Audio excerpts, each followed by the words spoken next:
Welcome, everyone. I'm Lindsey, and in this class, we're going to learn how to have a meaningful career conversation with your direct report.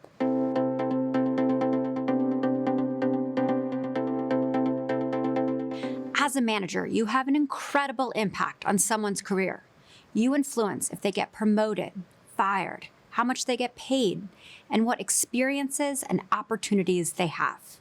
You are a steward of their career, and as such, career conversations are a must. This is not your typical performance review conversation. It needs to be more than that. Career conversations determine how someone feels about working for you, how motivated they are, and also how you allocate their work from a more practical perspective. When I ask my clients, what are they doing to develop their team? Where do their direct reports see themselves in the future? I often get, I don't know. I think they want to run product, but I don't think that is realistic here. Or, I think they want to start their own thing. Or, I don't want to ask because I need them to keep doing what they are doing. Don't shy away from having career conversations. Your direct report will feel so much more cared for and invested in, and you will have insight into what motivates them. Embrace the fact that careers are long and no one will work for you forever or your company. So best to have the conversation and figure out how to make this chapter in their career as meaningful as possible, no matter how long or short it might be.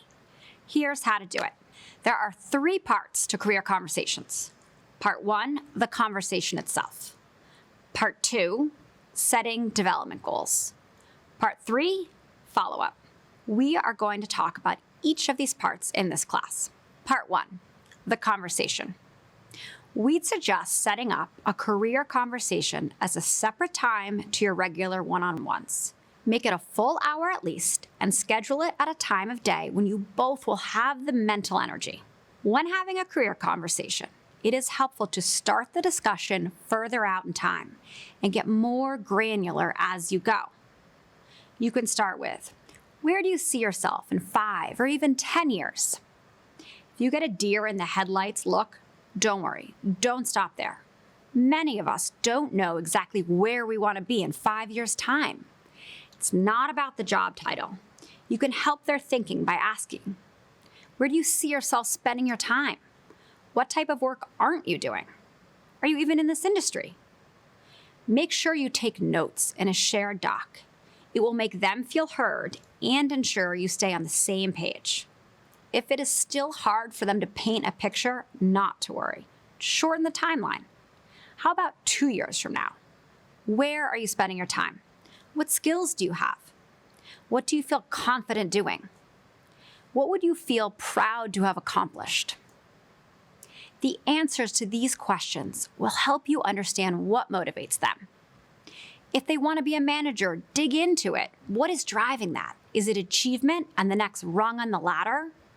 Or is it that they love to develop people and help others grow? After you have a sense for where they want to be 2 or 5 years from now, start to walk back the timeline. When you think about the next 12 months, what do you want to have learned?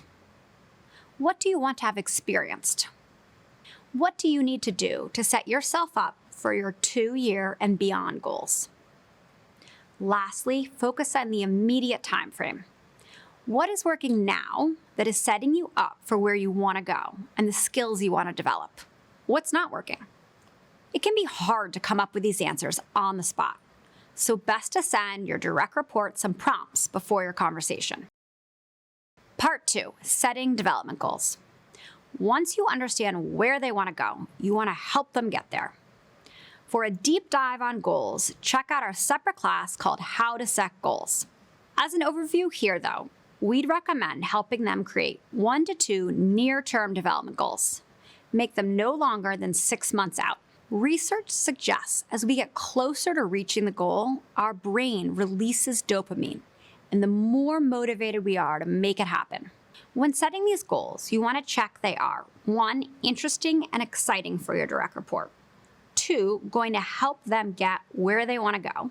And 3, they are broadly aligned with business needs. Let's walk through an example. In 5 years, Priya wants to move from customer success to a partnership sales role.